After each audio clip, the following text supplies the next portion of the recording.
Hello বন্ধুরা, আজকে আমি চলে আসলাম প্রকৃতির মাঝখানে। আমি আসলে প্রকৃতি অনেক ভালোবাসি, তাই আমি প্রকৃতিতে ভিডিও করতে অনেক ভালোবাসি।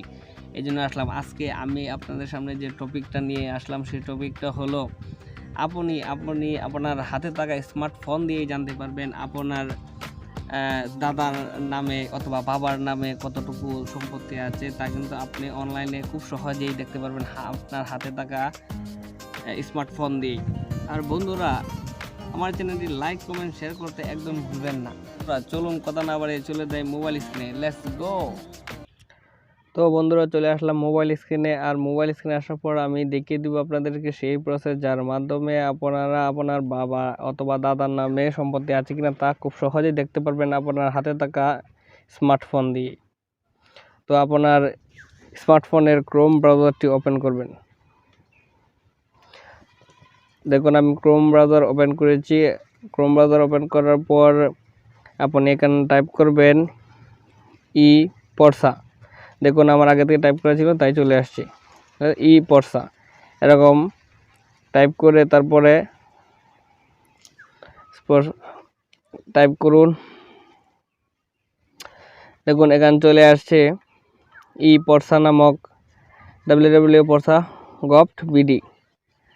তো আমরা এই ইন্টারফেসে টাইপ করব। তো দেখুন, এখানে টাইপ করলে চলে আসলো আরেকটি ইন্টারফেস। সেই ইন্টারফেসে আসার পর দেখুন এখানে লেখা আছে খতিয়ান নং অনুসন্ধান, নাগরিক log in, office log in, support ticket. তো আমরা যেহেতু বাবা এবং দাদার নামে সম্পত্তি দেখব, তাই আমরা খতিয়ান নংয়ে চাপ দিব। তো খতিয়ান নংয়ে চাপ দেওয়ার পর একটু স্ক্রল করবেন। স্ক্রল করে নিচের দিকে চলে আসবেন। তো নিচের দিকে চলে আসলে দেখুন খতিয়ান অনলাইন আবেদন। তো আমরা এটাকে একটু জুম করে নিই। দেখুন, এখানে চলে আসছে খতিয়ান অনলাইন আবেদন। তো প্রথমে দিতে বলছে বিভাগ। আমি আমার বিভাগ দিয়ে দিচ্ছি ময়মনসিংহ। আপনি কিন্তু আপনার বিভাগ দিবেন। এখানে সিলেকশন করতে বলছে জেলা। তো জেলা দিব, জেলাও ময়মনসিংহ। তারপর খতিয়ান টাইপ নির্বাচন, এটা আমার নির্বাচন করাই আছে অবশ্যই। তো উপজেলা আমার গৌরীপুর দিয়ে দিলাম, গৌরীপুর।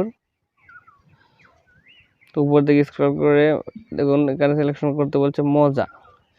তো আপনারা আপনাদের মৌজা দিয়ে দিবেন। আমি আমার মৌজা দিয়ে দিচ্ছি, এই হাটশিরা। তো বন্ধুরা, এখন দেখুন এখানে দেওয়া আছে খতিয়ান নং, দাগ নং, মালিকের নাম, স্বামী বা পিতা বা স্বামীর নাম।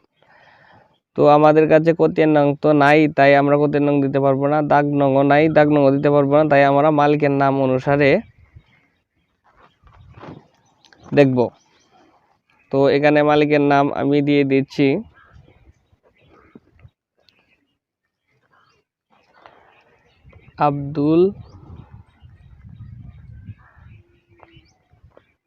আব্দুল হামিদ। তো দেখুন বন্ধুরা, আমি দিয়ে দিলাম আব্দুল হামিদ। আর আব্দুল হামিদ দেওয়ার পর একটু নিচের দিকে স্ক্রল করে আসলে দেখতে পারবেন একটি ক্যাপচার কোড। আর এই ক্যাপচার কোডটি পূরণ করে দিবেন। তো আমি ক্যাপচার কোডটি পূরণ করতেছি। এই দেখুন, ক্যাপচার কোডটি পূরণ করে এখানে লেখা আছে অনুসন্ধান করুন। আমি অনুসন্ধানে টাইপ করে দিলাম।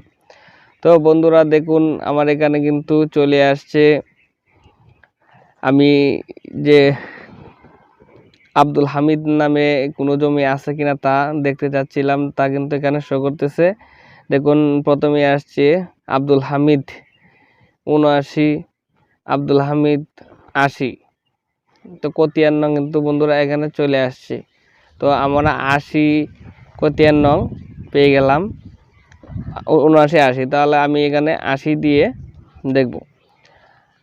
তো উপরের দিকে স্ক্রল করে আসলাম। তো এখানে আবার চলে আসলাম, এই যে আমরা খতিয়ান নং যেহেতু পেয়ে গেছি তাই খতিয়ান সিলেকশন করলাম। সিলেক্ট করার পর খতিয়ান দিয়ে দিব আমি খতিয়ান নং 80। তো একটু নিচের দিকে স্ক্রল করে আসবেন, আসলে এখানে ক্যাপচার করতে দেখতে পারবেন, ক্যাপচার করতে পূরণ করে দিবেন। আমি পূরণ করে দিচ্ছি 006 2। তো পাশে আছে অনুসন্ধান করুন, তা আমি অনুসন্ধান করে দিলাম। তাহলে বন্ধুরা এই দেখুন এখানে চলে আসে মালিক দখলদার আব্দুল হামিদ, তার দাগ নং, তার নামে কতটুকু জমি আছে, কি কি দাগের জমি আছে, এটা কিন্তু আপনারা এখানে এই যে দেখতে পারবেন। 235, 390, 392, 398, 401, 402, 413 এরকম আপনারা দাগগুলা চলে আসছে। তো আপনারা অবশ্যই আপনারা হাতে থাকা স্মার্টফোন দিয়ে আপনারা কিন্তু দেখতে পারবেন আপনার বাবা অথবা আপনার দাদার নামে কোনো সম্পত্তি আছে কিনা। তো বন্ধুরা আজকে আমার কাছে এই ছিল প্রসেস, আমি দেখিয়ে দিলাম কিভাবে আপনি আপনার হাতে থাকা স্মার্টফোনটি দিয়ে বাবা অথবা আপনার দাদার নামে সম্পত্তি আছে কিনা তা দেখে নিতে পারবেন খুব সহজেই। তো বন্ধুরা কথা বাড়াবো না, আজকে এই পর্যন্তই। আসসালামু আলাইকুম।